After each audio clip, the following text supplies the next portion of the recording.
Buenas tardes, nosotros somos César y Daniel y estamos presentando nuestros resultados de la investigación sobre el impacto de la instalación de cargadores de vehículo eléctrico tipo conductivos de nivel 1 y nivel 2 en la alimentación de una residencia en una zonificación de 4 en Tegucigalpa, Honduras. ¿Cuál es la idea de esta investigación?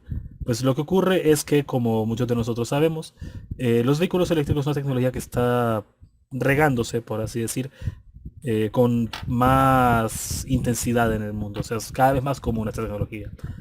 Esto implica que los dueños de vehículos eléctricos van a querer tener en su casa un cargador para poder tener su vehículo y poder usarlo fácilmente, ¿no? No tiene que depender de estaciones de carga externas. Sin embargo, que cada dueño de vehículo eléctrico tenga un cargador, si hay varios dueños de vehículos eléctricos en una zona, va a suponer un aumento de carga drástico sobre el sistema de distribución. Y hay muchos estudios sobre este efecto, sobre el efecto que tienen los cargadores sobre estos sistemas. Sin embargo, los estudios no son a nivel de una sola residencia o de un solo consumidor. Los estudios son a nivel de una zona, de un sistema de tantas barras o de una ciudad, entre otras posibilidades. Nuestro interés ahorita va a ser cerrarnos al estudio sobre un solo consumidor del efecto que tienen estos cargadores en la residencia. Bien, comenzamos el marco teórico diciendo que un sistema de cargador de vehículo eléctrico es un equipo que permite transferencia de energía eléctrica desde una red a la batería de un vehículo eléctrico. Estos se pueden clasificar como conductivos o inductivos según el medio por el que fluye la energía. También los podemos clasificar como cargadores unidireccionales o cargadores bidireccionales según el flujo de energía. Y también de acuerdo a la ubicación de los convertidores de potencias podemos clasificar los cargadores como cargadores on-board y cargadores estaremos en cargadores conductivos unidireccionales y con convertidores de potencia a bordo del vehículo.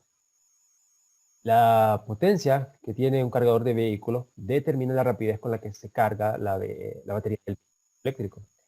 Por eso mostramos aquí a continuación esta tabla que resume los diferentes niveles de carga de acuerdo a las regiones de Estados Unidos y la Unión Europea. En ella podemos ver los niveles de potencia y tensión característico que tiene cada uno de los niveles.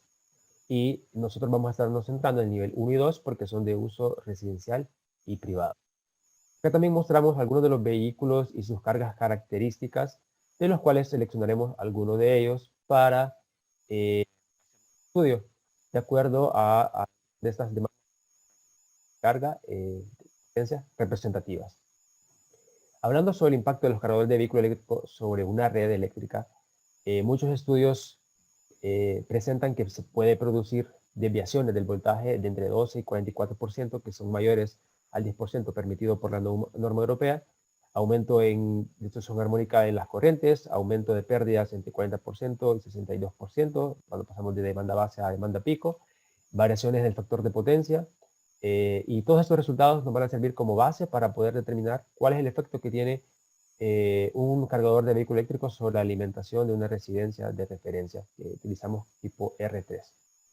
Para ello utilizamos ese circuito de modelo de la residencia, cual contamos con un transformador de distribución, las líneas de alimentación al centro de carga de la residencia y las diferentes cargas de la residencia que están conectadas a 120 y 240 voltios. También mostramos las ecuaciones de mallas y nodos que utilizaremos para resolver el sistema. Para modelar el cargador de vehículo eléctrico utilizaremos un modelo de carga estática SIP polinomial. Este permite describir las potencias activas y reactivas en términos de la tensión de la carga. La tabla número 3 muestra los parámetros a utilizar en este modelo de acuerdo a tres tipos de formas de onda. La primera, una onda sinusoidal pura. La segunda, una onda con pico pronunciado. Y la tercera, con una onda con cresta aplanada. La metodología que vamos a utilizar o que utilizamos para este trabajo nos permite contestar la siguiente pregunta. ¿Cuánto se desvía de su comportamiento previo el voltaje de línea neutro en la residencia de referencia Tegucigalpa, Honduras, al agregar al sistema un cargador de vehículo eléctrico de nivel 1 o 2 con distintos niveles de potencias? La hipótesis es la siguiente. La desviación del voltaje será menor del 5% de su media anterior, y siendo una desviación mayor para aquellos cargadores de potencias que sean mayores. Para poder rechazar o no esta hipótesis, primeramente utilizamos un medidor, un registrador de potencia Fluke 1736 para poder medir en la residencia en intervalos de 10 segundos las variables de voltaje de fase, corriente de línea, potencias activas y reactivas, factor de potencia de desplazamiento, armónicos en tensión y corriente y la distorsión armónica total, siendo este último aspecto medido en cada 10 minutos, dado que es la configuración en que el Fluke 1736 mide armónicos. Los modelados que vamos a tener van a ser los siguientes. El modelado de la residencia se va a considerar como una potencia activa y reactiva constante en la componente fundamental. También se va a determinar el voltaje en la alimentación RMS fundamental de cada línea. Y esto lo haremos utilizando los datos de medidos de tensión de fase, corrientes de línea y datos de las impedancias de línea. También el cargador de vehículo eléctrico, como mencionamos, utilizaremos el modelo SIP de carga estática y también utilizaremos distintos niveles de potencia y tensión según los niveles de carga 1 y 2 que se mostraron en la tabla anterior de los vehículos eléctricos. Y al final el sistema completo combinado se resolverá en Wolfram Matemáticas. La hipótesis se probará comparando los voltajes obtenidos en el sistema con los esperados en la residencia que se obtienen por las mediciones. Acá se muestran los diferentes vehículos que hemos seleccionado para nivel 1, que se conectarán tanto para fase A y para fase B, y los de nivel 2 que se conectan a 240 voltios.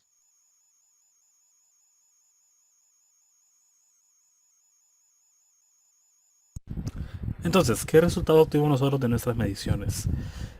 Por efectos de brevedad, solo mostremos las distribuciones de probabilidad que utilizamos para el análisis. Inicialmente las mostraremos ahorita para los voltajes en fase A y fase B. ¿Qué ocurre con estas distribuciones? Evidentemente, solo con ver el gráfico, el histograma, es claro que eso no se comporta como una distribución normal, sino que tiene un comportamiento similar a una combinación de varias distribuciones. Podrían ser normales, podrían no ser normales. Esta idea la comprobamos con un test Shapiro-Wilk, donde los datos fallaron estrepitosamente con un nivel de significancia de 0.05, igual para la fase B. ¿Qué hicimos debido a esto? Lo que hicimos fue utilizar matemática para encontrar una distribución que se ajuste a estos datos. ¿Qué forma tiene esa distribución? Es una combinación de 3 distribuciones normales con pesos de aproximadamente 0.3, también encontrados por el programa, que son las dos que se acaban de ver en pantalla. Además, ¿qué hicimos con esos resultados? Lo que hicimos fue analizarlas como que fueran distribuciones normales, por así decir. Lo que queremos de los voltajes de referencia o de los voltajes medidos es tener una referencia sobre cómo debería comportarse el sistema sin el cargador. Entonces vamos a tener voltajes de referencia. ¿Cómo los encontramos? Utilizamos un análogo de mediciones de más o menos 3 sigma en una distribución normal para poder hacer esto. ¿Qué indica una medición de menos 3 sigma en una distribución normal? Indica que hay una probabilidad de 0.135% que la medición se encuentre fuera de, por debajo de mu menos 3 sigma. Y aquí indica una de mu más 3 sigma, que es una probabilidad de 0.135% que se encuentre por encima, o aproximadamente 99.8% que se encuentre por debajo. Eso nos permite tomar valores que nos aseguran que no estamos subestimando mucho la medición ni sobreestimándola mucho, pero tomando valores extremos para poder tener un rango amplio de trabajo, básicamente. Además de eso, tomamos el valor de la media de la distribución, calculado como un valor esperado para esa distribución. Con respecto a las potencias hicimos algo parecido, sin embargo aquí el análisis que hicimos fue un poquito más sencillo. El nivel de significancia lo bajamos a 0.01 porque nos consideramos que no era necesario ser tan exigente con las potencias de la carga, y de acuerdo a ese resultado, algunos intervalos, algunas potencias pasaron y otras no pasaron. La gráfica que estamos viendo van a ser algunas de las potencias por intervalo de medición para la fase A y la fase B. Este es el segundo intervalo para la fase A. Este es el cuarto intervalo para la fase A, que falla estrepitosamente solo con verla. Este comportamiento es debido a que en este momento en este intervalo de medición se agrega una carga de una estufa. Este es fase B, segundo intervalo. Y la siguiente es fase B, cuarto intervalo. Entonces, posteriormente hablaremos sobre qué pasó con estas potencias, pero inicialmente hablaremos sobre qué pasó con estos voltajes que vamos a utilizar para el análisis. Habíamos mencionado que queremos, o que nuestro modelo considera el voltaje de alimentación del sistema, que es el que entra al sistema, el que sería el secundario de transformador de distribución, aproximadamente, como un voltaje de una barra infinita, o sea, un voltaje constante de frecuencia constante. Para esto consideramos 4 modelos, algunos más complejos que otros. El más sencillo fue calcular por intervalos el promedio del factor de potencia de desplazamiento y resolver la malla únicamente con una componente fundamental, asumiendo un desfase de 180 grados entre el voltaje A y voltaje B, porque no contamos con esa medición, esa no la del registrador. Luego asumimos un factor de potencia unitario y repetimos la misma medición. Luego repetimos las dos mediciones, pero a esos resultados agregamos a la malla los voltajes de los armónicos medidos para encontrar un RMS total del voltaje de la entrada. Todos los errores del valor RMS final de estos resultados fueron menores al 0.1%, al 0.2%. Algunos pasaron del 0.1%, pero son suficientemente bajos como para poder utilizar el más sencillo para facilitar el esfuerzo computacional. Entonces utilizamos el segundo modelo, que es asumir un factor de potencia unitario y trabajar únicamente con una componente fundamental. Estos son los resultados que encontramos, mismo trabajo, mismo procedimiento que para el caso anterior. Solo que en este caso, como estos se usarán para resolver el sistema, tomamos 3 valores de voltaje de entrada para resolver el sistema en cada fase. Mismo criterio, mu menos 3 sigma, mu más 3 sigma y media, análogos a una normal. Son los que se observan ahorita en pantalla, ¿no? Además de eso, el modelado de la carga de la casa, de acuerdo a las distribuciones de potencia que mostramos y las que no mostramos, es el que se muestra aquí.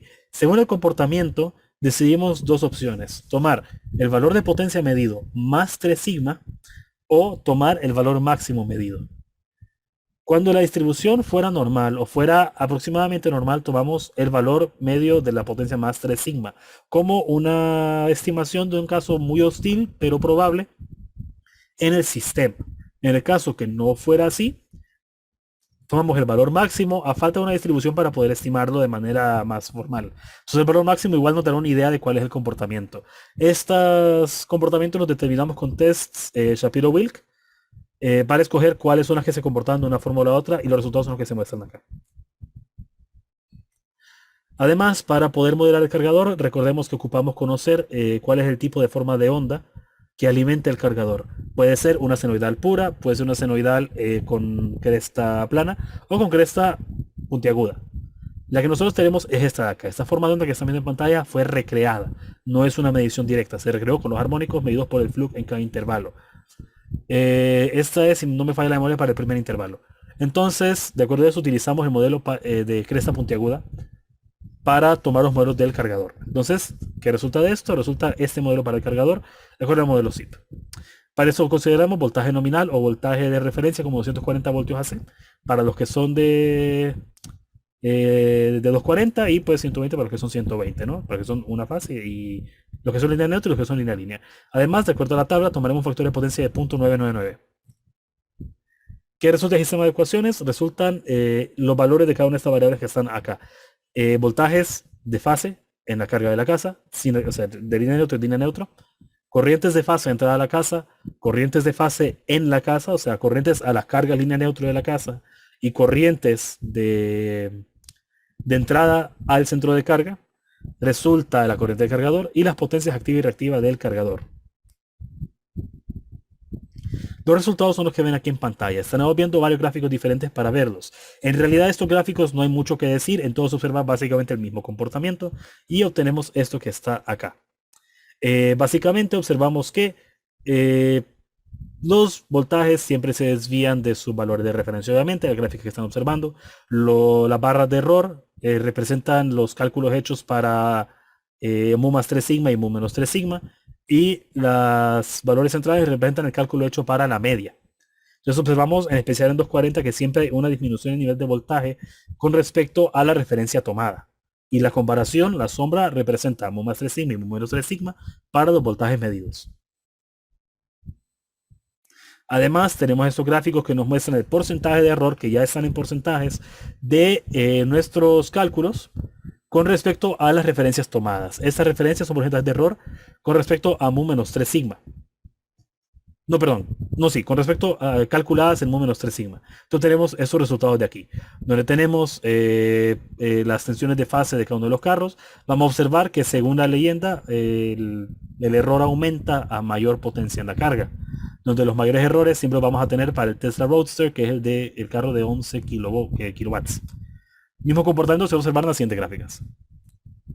exactamente el mismo comportamiento, los puntos un poquito más dispersos que nosotros, pero en general a mayor potencia se observa una mayor desviación. Salvo en el caso del intervalo 4, donde en el intervalo 4 se observa un error menor que en los otros intervalos, debido a que en el intervalo ya hay una carga aumentada en la casa. Entonces no solo está la carga pesada del cargador, sino también la carga pesada de la estufa. Y de estos resultados, estos son gráficos de error, se me ha olvidado mencionar esto, con respecto a 120 voltios, al valor nominal de cada fase. Igual, estos son errores bastante más altos que los anteriores. Sin embargo, observamos el comportamiento parecido. A mayor potencia en el cargador, mayor desviación o mayor error con respecto al valor nominal. Siempre siendo el máximo el del Tesla Roadster.